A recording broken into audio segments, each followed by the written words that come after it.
Sports' Matt Norlander joining us here in mid-April now as we start to hear some of the draft reaction and what the players decide to do. Bacot was looked at maybe as a second-round pick. This is huge for Carolina, Hubert Davis and company. How big is it? It's big enough that Bacot could single-handedly decide where Carolina lands in the preseason polls. Like right now at CBSSports.com, Gary Parrish has UNC projected as, top 3. We'll wait and see on the likes of Leaky Black, who I expect to return. Caleb Love, I'm told, is really on the fence. If Caleb Love were to come back, then I think you've got a real good chance and case for Carolina to be a top 3 team. But Bacot, you mentioned it, Hassel. He will be the preseason ACC Player of the Year. Depending on what happens with the other guys, and by other guys, I mean big guys, what will Oscar Tshiebwe do? I believe Oscar Tshiebwe will return to Kentucky. What will Drew Timme do? I think he'll return to Gonzaga, but maybe that's not as automatic as, say, as Tshiebwe. What do these guys have in common? Trace Jackson Davis of Indiana, Hunter Dickinson of Michigan. They're all big men who 20 years ago would have been seen as first-round talents for sure. The game has changed, and now we've got NIL. I mean, Armando Bacot, you see, those are regular season numbers. How about this? In the tournament itself, Bacot averaged 15.3 points, 16.5 rebounds, was the first player ever. Oh, look at the synergy. Fantastic down there at HQ. First time ever that there was a player. 6 double-doubles in the NCAA tournament. Of course, to do that, you got to make it to the title game. Bacot did. He played through injury. He was phenomenal. And I love this.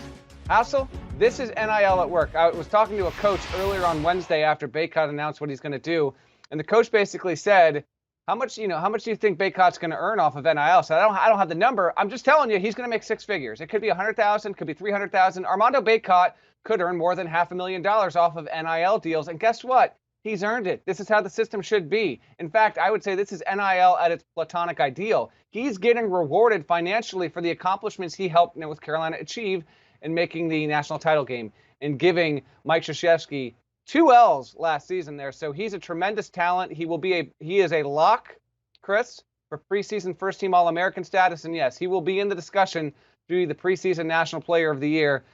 That's a great thing for college basketball because Carolina will be relevant and Carolina will have one of the best players in the sport and a familiar face. Let's not forget about that. He's a veteran returning to a blue blood program. Yeah, that's interesting what you mentioned about NIL and how it can actually be a benefit to college basketball fans who want to see the best college basketball players return and not go pro. I think it's a linking of 2 different things, and it's NIL, which is a good thing for Bacot, and it's the NBA changing, which is a bad thing for Bacot and Tshiebwe and some of these other guys.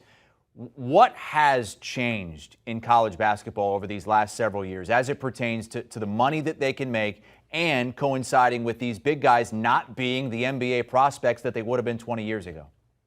Yeah, it is fascinating, and I do think this is going to benefit college basketball on the whole. I mean, as a quick aside, in women's college basketball, you'll have Aaliyah Boston, Caitlin Clark, Paige Beckers. Those are 3 huge names in women's college basketball. They're going to come back as well. On the men's side, and they're going to have huge NIL money. On the men's side, as the game at the pro level has changed, and, if you're 6'8" or taller, and if you can't, defend in space at a high level, if you can't create your own shot and shoot from 3, you just don't have a role for you that's as guaranteed as you did in 2008, let alone the 1990s, 1980s, 1970s, right? Now, NIL has really come along, and as many would say, NIL is really 10, 15, 20 years behind where it should have even arrived, but it's finally here. And so what we have, and a lot of this will be with bigs, with power forwards and particularly centers, you have a situation where, yes, these guys want to make the NBA. I think some of them ultimately will make the NBA, but won't be as big of a piece in the pros as they would have been a generation or 2 ago.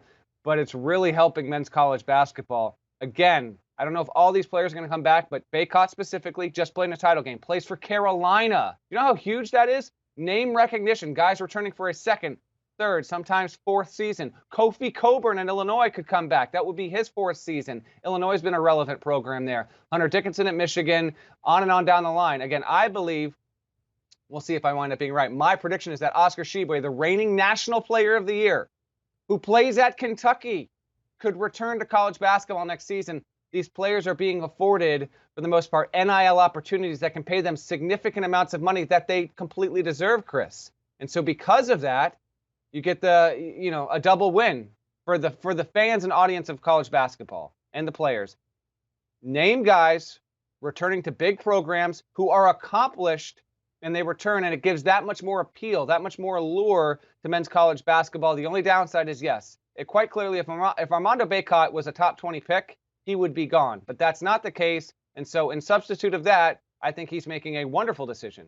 He's returning to men's college basketball. He will get paid a handsome sum, which he completely deserves. And in the process, he makes the sport that much easier to embrace next season, because we are going to have a number of players, household names, that are back in the sport. That wasn't necessarily the case as frequently 3, 5, 7 years ago. Yeah, I love it. And there are still some big-time names like Sheboy out there that we don't know if they are going to return to college basketball. But as of right now, the odds stack up this way. Kentucky, the favorite at 10-1, followed by Kansas at 12-1, Gonzaga 14-1, Duke and Carolina and Arizona all 15-1. Handicap it as you see it right now, with more moves to be made. Ooh, well, I think that Kentucky number is informed by the expectation Sheboy will return. Kansas is going to lose Abaji, but it's Kansas. They'll still be good, although I think that Kansas won't be eligible to even win the championship. I have to mention this. Kansas is awaiting sanctions. My guess is that Kansas will actually not be eligible to play in the 2023 postseason, so just keep that in mind. Gonzaga's that number under the idea that Timmy would return. Duke, John Shire, that's an intriguing number. I think some of that's Duke and some of it's Duke has the number 1 class right now in 22, and oh, by the way, the year after this, 23. Carolina's number, if Caleb Love returns, that Carolina number is going to shrink. In fact, UNC will jump to top 3 for sure, maybe even top 2. Arizona's based off of the idea they'll get almost everyone back. And then Arkansas actually, to be honest, Arkansas and Houston, that's really good value right now. Heading into next season, Arkansas has a case with everyone that they've been able to recruit, bring in via the transfer portal. Musselman's gotten that program to consecutive second weekends in the NCAA tournament. That might be one of the better value plays. The Hogs could wind up as a preseason top 5 team.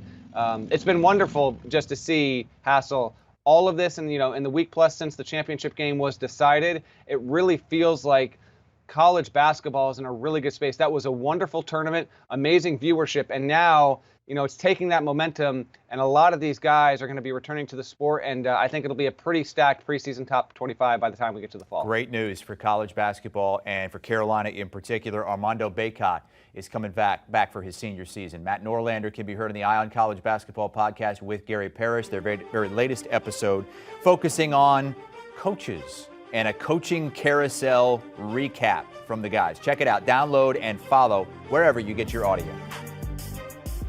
Do you want a sports network that delivers everything that matters about the game? The highlights, the picks, the instant analysis, no yelling, no fake debates, no politics.